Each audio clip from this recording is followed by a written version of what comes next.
Hi hello ಎಲ್ಲರಿಗೂ ನಮಸ್ಕಾರ. ಸುದ್ದಿ ಸಾಗರಿ ಚಾನಲ್ಗೆ ಸ್ವಾಗತ. ರಾಮಾಚಾರಿ ಎಂದಿನ ಸಂಚಿಕೆಯಲ್ಲಿ ಏನಾಗ್ತಿದೆ ಅಂತ ನೋಡ್ಕೊಂಡು ಬರೋಣ ಬನ್ನಿ. ಅದಕ್ಕೆ ಮೊದಲು ಯಾರೆಲ್ಲ ಚಾನಲ್ಗೆ ಸಬ್ಸ್ಕ್ರೈಬ್ ಮಾಡಿಲ್ವೋ ಈ ಕೂಡ ಸಬ್ಸ್ಕ್ರೈಬ್ ಮಾಡ್ಕೊಳ್ಳಿ. ಪೊಲೀಸರು ಬಂದು ಮಾನ್ಯತಾಳನ್ನು ಹಿಡಿತಾರೆ. ಆದರೆ ಸೆಕ್ಷನ್ ಮತ್ತು ವಿವೇಕ್ ತಪ್ಪಿಸ್ಕೊಳ್ತಾರೆ. ಆಗ ಮಾನ್ಯತಾ ಚಾರುಗೆ ಹೇಳ್ತಾಳೆ, ಹೆತ್ತ ತಾಯಿಯನ್ನೇ ಪೊಲೀಸರಿಗೆ ಹಿಡಿದು ಕೊಡ್ತೀಯಲ್ಲ, ನೀನು ಒಬ್ಬ ಮಗಳ ಅಂತ ಕೇಳ್ತಾಳೆ. ಆಗ ಚಾರು, ನಿನ್ನ ಜನ್ಮಕ್ಕಿಷ್ಟು ನೀನು ಒಬ್ಬ ತಾಯಿನ, ನಿನ್ನ ತಾಯಿ ಅಂತ ಹೇಳ್ಕೊಳ್ಳೋಕ್ಕೆ ನನಗೆ ನಾಚಿಕೆ ಆಗುತ್ತೆ. ಪ್ರಪಂಚದಲ್ಲಿ ಕೆಟ್ಟ ಮಕ್ಕಳು ಇರ್ತಾರೆ, ಆದರೆ ಕೆಟ್ಟ ತಾಯಿ ಇರಲ್ಲ ಅಂತ ಹೇಳ್ತಾರೆ. ಆದರೆ ನೀನು ತಾಯಿ ಅನ್ನೋ ಪದಕ್ಕೆ ಕಳಂಕ, ಹೆಣ್ಣು ಕುಲಕ್ಕೆ ಅವಮಾನ ಅಂತ ಹೇಳ್ತಾಳೆ. ಆಗ ಮಾನ್ಯತಾ, ನಿನ್ನನ್ನು ಹೊತ್ತು ಹೆತ್ತಿದ್ದಕ್ಕೆ ತುಂಬ ಒಳ್ಳೊಳ್ಳೆ ಮಾತಾಡ್ತಾ ಇದೆಯಾ, ನನ್ನ ಮಗಳು ನನ್ನ ಬೇಬಿ ತುಂಬ ಚೆನ್ನಾಗಿರಬೇಕು ಅಂತ ಎಷ್ಟು ಆಸೆ ಕನಸುಗಳನ್ನು ಕಟ್ಕೊಂಡಿದ್ದೆ ಗೊತ್ತಾ.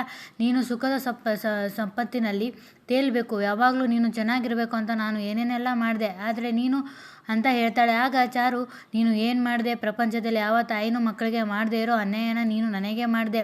ನಿನ್ನ ಸ್ವಾರ್ಥಕ್ಕೋಸ್ಕರ ನನ್ನ ತಾಳಿ ಕೀಳೋಕೆ ನೋಡಿದೆ, ಸ್ವಂತ ಗಂಡನ ಮೋಸದಿಂದ ಜೈಲಿಗೆ ಹೋಗೋ ಹಾಗೆ ಮಾಡಿದೆ. ಆ ಕೆಟ್ಟ ಹುಳು ನವದೀಪ್ ಜೊತೆ ಸೇರಿಕೊಂಡು ದುಡ್ಡಿಗೋಸ್ಕರ ನನ್ನನ್ನು ಅವನ ಮಗನ ಜೊತೆ ಮದುವೆ ಮಾಡಿಸೋಕೆ ನೋಡಿದೆ. ಇದೇನಾ ಹೆತ್ತ ತಾಯಿ ಮಗಳಿಗೋಸ್ಕರ ಬಯಸೋ ಸಂತೋಷ ಅಂತ ಹೇಳ್ತಾಳೆ.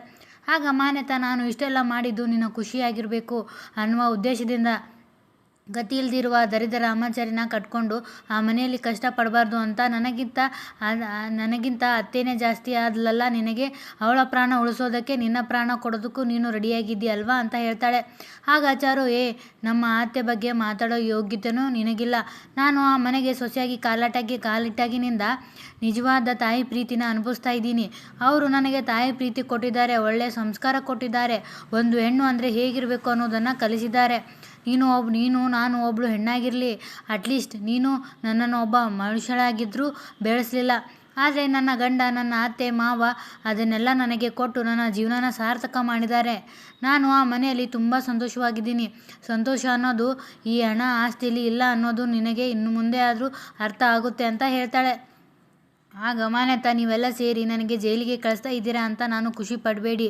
ನಾನು ವಾಪಸ್ ಬಂದ ಮೇಲೆ ನಿಮ್ಮನ್ನು ಯಾರನ್ನೂ ಬಿಡಲ್ಲ, ಅದರಲ್ಲೂ ನಿನ್ನನ್ನು ಮಾತ್ರ ನಾನು ಉಳಿಸೋದಿಲ್ಲ ಅಂತ ಹೇಳ್ತಾಳೆ.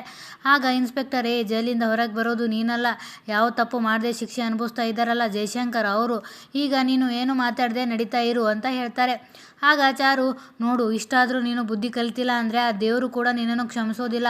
ಸರ್, ಮೊದಲು ಇವಳನ್ನು ಇಲ್ಲಿಂದ ಕರ್ಕೊಂಡು ಹೋಗಿ ಅಂತ ಹೇಳ್ತಾಳೆ. ಆಗ ಇನ್ಸ್ಪೆಕ್ಟರ್, ರುಕ್ಮಿಣಿಯವರೇ ನೀವು ನಡೀರಿ ಅಂತ ಹೇಳಿದಾಗ ಅದಕ್ಕೆ ಜಾನಕಿ ಮತ್ತು ರಾಮಾಚಾರಿ ಮತ್ತು ಚಾರಿಗೆ ಬೇಜಾರಾಗ್ತದೆ. ಆಗ ರುಕ್ಕು, ಅತ್ತೆ, ಚಾರು, ನೀವು ಯಾಕೆ ಬೇಜಾರು ಮಾಡ್ಕೊಳ್ತೀರಾ, ತಪ್ಪು ಮಾಡಿದವರು ಶಿಕ್ಷೆ ಅನುಭವಿಸಲೇಬೇಕಲ್ವಾ, ಕಾನೂನು ನನಗೆ ಏನೇ ಶಿಕ್ಷೆ ಕೊಟ್ಟರು ಅದನ್ನು ನಾನು ಸಂತೋಷವಾಗಿ ಸ್ವೀಕರಿಸ್ತೀನಿ. ಆದರೆ ನೀವೆಲ್ಲರೂ ನನ್ನ ಕ್ಷಮಿಸಿದರೆ ಮಾತ್ರ ನನ್ನ ಪಾಪಕ್ಕೆ ಪ್ರಾಯಶ್ಚಿತ್ತ ಸಿಗೋದು ಅಂತ ಹೇಳ್ತಾಳೆ. ಆಗ ಜಾನಕಿ, ನೋಡಮ್ಮ, ಮನುಷ್ಯ ಆದಮೇಲೆ ಎಲ್ಲರೂ ತಪ್ಪು ಮಾಡೇ ಮಾಡ್ತಾರೆ, ಆ ತಪ್ಪನ್ನು ತಿದ್ಕೊಂಡು ನಡೆದವರೇ ಮನುಷ್ಯನ ಜೀವನಕ್ಕೆ ಒಂದು ಅರ್ಥ ಸಿಗೋದು. ಬದಲಾಗಿರುವ ನಿನ್ನನ್ನು ಕ್ಷಮಿಸದೆ ಹೋದರೆ ಆ ಭಗವಂತನು ನಮ್ಮನ್ನು ಕ್ಷಮಿಸೋದಿಲ್ಲ ಅಂತ ಹೇಳ್ತಾಳೆ. ಆಗ ರುಕ್ಕು, ನಾನು ಶಿಕ್ಷೆ ಅನುಭವಿಸಿ ಬಂದ ಮೇಲೆ ನನ್ನನ್ನು ಅನಾಥ ಮಾಡದೆ ನಿಮ್ಮ ಜೊತೆ ಬದುಕೋಕೆ ಒಂದು ಅವಕಾಶ ಕೊಡ್ತೀರಾ ಅಂತ ಅಳ್ತಾ ಹೇಳ್ತಾಳೆ. ಆಗ ಚಾರು, ನೀನು ಬರೋ ದಾರಿನೇ ಕಾಯ್ತಾ ಇರ್ತೀನಿ ರುಕ್ಕು ಅಂತ ಹೇಳಿ ಅಳ್ತಾ ರುಕ್ಕನ್ನು ಅಪ್ಕೊಳ್ತಾಳೆ. ಆಗ ರುಕ್ಕು, ಚಾರು, ನಿನಗೆ ಮಗು ಹುಟ್ಟಿದ ಮೇಲೆ ಅದನ್ನು ಕರ್ಕೊಂಡು ಬಂದು ನನಗೆ ತೋರಿಸ್ತೀಯ ಅಲ್ವಾ ಅಂತ ಹೇಳ್ತಾಳೆ. ಆಗ ಚಾರು, ರುಕ್ಕು, ನನ್ನ ಹೊಟ್ಟೆಲಿರೋ ಮಗುಗೆ ನಾನು ಒಬ್ಬಳೇ ತಾಯಿ ಅಲ್ಲ, ನೀನು ಅದಕ್ಕೆ ತಾಯಿನೇ ಅಂತ ಹೇಳ್ತಾಳೆ.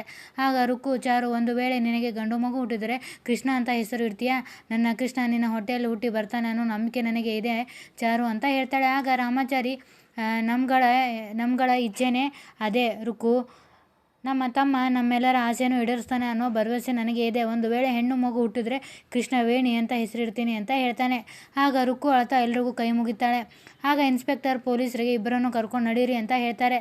ಆಗ ಇನ್ನಿಬ್ಬರು ಪೊಲೀಸರು ಬಂದು, ಸರ್, ಆ ಸೆಕ್ಷನ್ ವಿವೇಕ್ ಇಬ್ಬರು ತಪ್ಪಿಸ್ಕೊಂಡ್ಬಿಟ್ರು ಅಂತ ಹೇಳ್ತಾರೆ.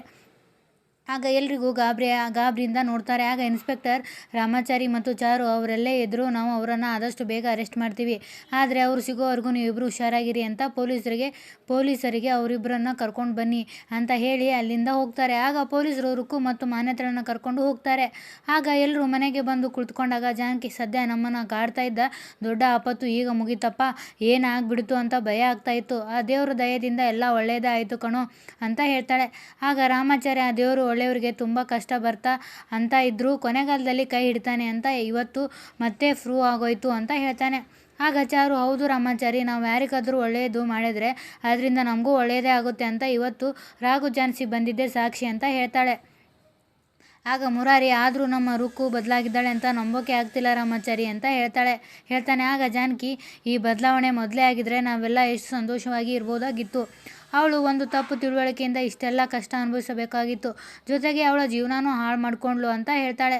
ಆಗ ಚಾರು, ಅವಳು ಒಂದು ಸಲ ಮನಸ್ಸು ಬಿಚ್ಚಿ ಮಾತಾಡಿ ತನ್ನ ದ್ವೇಷನ ಮರೆತು ಒಂದೇ ಒಂದು ಸಲ ತಾಳ್ಮೆಯಿಂದ ಯೋಚನೆ ಮಾಡಿದರೆ ಅವಳಿಗೆ ಇಂಥ ಪರಿಸ್ಥಿತಿನೇ ಬರ್ತಿರ್ಲಿಲ್ಲ. ನಮ್ಮ ಕೃಷ್ಣನ ನಾವು ಕಳ್ಕೊಬೇಕಾಗಿರಲಿಲ್ಲ ಅಂತ ಹೇಳ್ತಾಳೆ. ಆಗ ರಾಮಾಚಾರಿ, ನಾವು ಏನೇ ಮಾತಾಡಿದ್ರು ಏನೇ ಅಂದ್ಕೊಂಡ್ರು ಏನಾಗಬೇಕೋ ಅದೇ ಆಗುತ್ತೆ ಚಾರು ಮೇಡಮ್. ಇವತ್ತು ನಮ್ಮ ಸಮಾಧಾನಕ್ಕೆ ನಾವು ಏನು ಬೇಕಾದರೂ ಹೇಳ್ಬೋದು, ಆದರೆ ಆಗೋದನ್ನು ತಪ್ಪಿಸೋಕೆ ಯಾರಿಂದನೂ ಸಾಧ್ಯ ಇರಲಿಲ್ಲ ಬಿಡಿ ಅಂತ ಹೇಳ್ತಾನೆ. ಆಗ ಜಾನಕಿ, ಅವಳದೊಂದು ಸಣ್ಣ ಬದಲಾವಣೆ ಇವತ್ತು ಆಗುವ ದೊಡ್ಡ ಅನಾಹುತನ ತಪ್ಪಿಸ್ತು, ನಮ್ಗಳ ಜೀವನ ಉಳಿಸ್ತು ಕಣೋ. ತಾನು ಮಾಡಿದ ತಪ್ಪು ಅಂದ್ಕೊಂಡು ತಕ್ಷಣ ಅದಕ್ಕೆ ಪ್ರಾಯಶ್ಚಿತ್ತ ಮಾಡ್ಕೋಬೇಕು, ತನ್ನ ಪಾಪವನ್ನು ಕಳ್ಕೋಬೇಕು ಅಂದ್ಕೊಂಡ್ಲಲ್ಲ, ಅಷ್ಟು ಸಾಕು ಬಿಡಪ್ಪ ಅಂತ ಹೇಳ್ತಾಳೆ. ಆಗ ರಾಮಾಚಾರಿ, ಹೌದಮ್ಮ, ಕಾನೂನು ಕೊಡೋ ಶಿಕ್ಷೆಗಿಂತ ಈ ಪಾಪ ಪ್ರಜ್ಞೆ ಅನ್ನೋದು ದೊಡ್ಡ ಶಿಕ್ಷೆ ಅಂತ ಹೇಳ್ತಾನೆ. ಆಗ ಜಾನಕಿ, ನಮ್ಮ ರುಕ್ಕು ಶಿಕ್ಷೆ ಎಲ್ಲ ಅನುಭವಿಸಿ ಬಂದ ಮೇಲೆ ಅವಳು ತುಂಬ ಬದಲಾಗಿ ಬಂದಿರ್ತಾಳೆ, ಅವಳನ್ನು ನಾವು ಈ ಮನೆ ಮಗಳಾಗಿ ಸ್ವೀಕರಿಸಬೇಕು ಅಂತ ಹೇಳ್ತಾಳೆ. ಆಗ ಚಾರು, ಅದ್ರ ಬಗ್ಗೆ ಯೋಚನೆ ಮಾಡಬೇಡಿ ಅತ್ತಮ್ಮ, ರುಕ್ಕು ಯಾವತ್ತಿದ್ರೂ ಈ ಮನೆ ಸೊಸೆನೇ, ನನ್ನ ತಂಗಿನೇ, ಅವಳು ಕಳ್ಕೊಂಡಿರೋ ಪ್ರೀತಿನ ಮತ್ತೆ ಅವಳಿಗೆ ಕೊಡೋಣ ಅಂತ ಹೇಳ್ತಾಳೆ. ಆಗ ರಾಮಾಚಾರಿಗೆ ಇನ್ಸ್ಪೆಕ್ಟರಿಂದ ಫೋನ್ ಬರುತ್ತೆ. ಆಗ ರಾಮಾಚಾರಿ, ಹೌದು ಸರ್, ಏನಾದರೂ ಅಪ್ಡೇಟ್ ಇದ್ದರೆ ಕಾಲ್ ಮಾಡ್ತೀನಿ ಅಂತ ಹೇಳಿ ಸ್ವಲ್ಪ ಗಾಬರಿಯಾಗಿರ್ತಾನೆ. ಆಗ ಜಾನಕಿ ಬಂದು, ಮತ್ತೆ ಯಾರ್ದು ಫೋನು, ಮತ್ತೆ ಏನಾದರೂ ಸಮಸ್ಯೆನಾ ಅಂತ ಕೇಳ್ತಾಳೆ. ಆಗ ರಾಮಾಚಾರಿ, ಏನೂ ಇಲ್ಲಮ್ಮ ಅಂತ ಹೇಳ್ತಾನೆ. ಆಗ ಚಾರು, ರಾಮಾಚಾರಿ, ನಿನಗೆ ಸುಳ್ಳು ಹೇಳೋಕ್ಕೆ ಬರೋದಿಲ್ಲ, ನಿನ್ನ ಮುಖ ನೋಡಿದ್ರೆ ಗೊತ್ತಾಗುತ್ತೆ, ಇನ್ಸ್ಪೆಕ್ಟರ್ ಮತ್ತೆ ಏನಾದರೂ ಹೇಳಿದ್ರಾ ಅಂತ ಕೇಳ್ತಾನೆ. ಆಗ ರಾಮಾಚಾರಿ, ಅದೇ ಮೇಡಮ್, ಆ ಸ್ಪಾಟ್ನಿಂದ ತಪ್ಪಿಸ್ಕೊಂಡಿರೋ ಸೆಕ್ಷನ್ ಮತ್ತು ವಿವೇಕ್ ಇಬ್ಬರು ಇನ್ನೂ ಪೊಲೀಸರಿಗೆ ಸಿಕ್ಕಿಲ್ವಂತೆ ಅಂತ ಹೇಳ್ತಾನೆ. ಆಗ ಮುರಾರಿ, ಎಲ್ಲ ಕಳ್ಳರು ತಪ್ಪಿಸ್ಕೊಂಡು ಎಲ್ಲಿಗೆ ಹೋದ್ರು ಅಂತ ಹೇಳ್ತಾನೆ. ಆಗ ಚಾರು, ಪಾಪಿ ಸಮುದ್ರಕ್ಕೆ ಹೋದರೂ ಮೊಳಕಾಲು ನೀರು ಅನ್ನೋ ಹಾಗೆ ಅವರು ಇವಾಗ ಪೊಲೀಸರ ಕಣ್ಣು ತಪ್ಪಿಸಿ ಎಲ್ಲೂ ಹೋಗೋಕ್ಕಾಗಲ್ಲ. ಒಂದು ವೇಳೆ ಕಣ್ಣು ತಪ್ಪಿಸ್ಕೊಂಡು ಅಂಡರ್ ಗ್ರೌಂಡ್ ಆಗಿದ್ರೂ ಎಷ್ಟು ದಿವಸ ಇರ್ತಾರೆ, ಒಂದಲ್ಲ ಒಂದು ದಿನ ಸಿಕ್ಕಿ ಹಾಕಿಕೊಳ್ಬೇಕಲ್ವಾ ಅಂತ ಹೇಳ್ತಾಳೆ. ಆಗ ಜಾನಕಿ, ಏನೋ ಅಪ್ಪ, ಅವ್ರದ್ದು ಆದಷ್ಟು ಬೇಗ ಸಿಕ್ಕಾಕೊಂಡ್ಬಿಟ್ರೆ ಒಳ್ಳೆಯದು, ಇಲ್ಲಾಂದರೆ ಆ ಕೆಟ್ಟ ಜನ ಏನು ಮಾಡೋಕ್ಕೂ ಹಿಂಜರಿಯಲ್ಲ ಅಂತ ಹೇಳ್ತಾಳೆ. ಆಗ ಮುರಾರಿ, ಹೌದು ರಾಮಾಚಾರಿ, ಅಮ್ಮ ಹೇಳ್ತಾ ಇರೋದು ನಿಜಾನೇ, ನಮ್ಮ ಹುಷಾರಲ್ಲಿ ನಾವು ಇರಬೇಕು ಅಂತ ಹೇಳ್ತಾನೆ. ಆಗ ಚಾರು, ನೀವೆಲ್ಲ ಯಾಕೆ ಅವ್ರ ಬಗ್ಗೆ ಇಷ್ಟೆಲ್ಲ ತಲೆ ಕೆಡಿಸ್ಕೊತಾ ಇದ್ದೀರಾ, ಅವ್ರೀಗ ಒಂಥರ ಹಲ್ಲು ಕಿತ್ತಿರೋ ಹಾವು ಇದ್ದಾಗೆ, ಸುಮ್ಮನೆ ಬುಸುಗುಡ್ಬೋದೇ ಹೊರತು ಕಚ್ಚೋಕ್ಕಂತೂ ಸಾಧ್ಯ ಇಲ್ಲ ಅಂತ ಹೇಳ್ತಾಳೆ.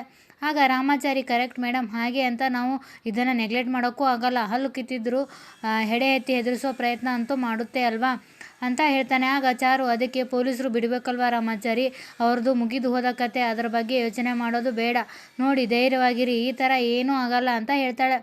ಆಗ ರಾಮಾಚಾರಿ, ಸಿದ್ಧಾರ್ಥ್ ಸರ್ ಕೂಡ ಅದನ್ನೇ ಹೇಳಿದರು, ಚಾರು ಮೇಡಮ್ ಹೇಳಿದ್ದು ಕರೆಕ್ಟ್, ನಾವು ಧೈರ್ಯವಾಗಿರೋಣ, ಅದ್ರ ಬಗ್ಗೆ ಯೋಚನೆ ಮಾಡಿಕೊಂಡು ತಲೆ ಕೆಡಿಸ್ಕೊಳ್ಳೋದು ಬೇಡ, ಈಗ ನಮ್ಮ ಸಮಸ್ಯೆನೂ ಸರಿ ಹೋಗೋದ್ರ ಜೊತೆಗೆ ಮತ್ತೆ ರಾಘು ಜಾನ್ಸಿ ಅಲ್ಲಿಗೆ ಒಟ್ಟಿಗೆ ಬಂದ್ರಲ್ಲ, ಅದೇ ಸಮಾಧಾನ ವಿಷಯ ಅಂತ ಹೇಳ್ತಾನೆ.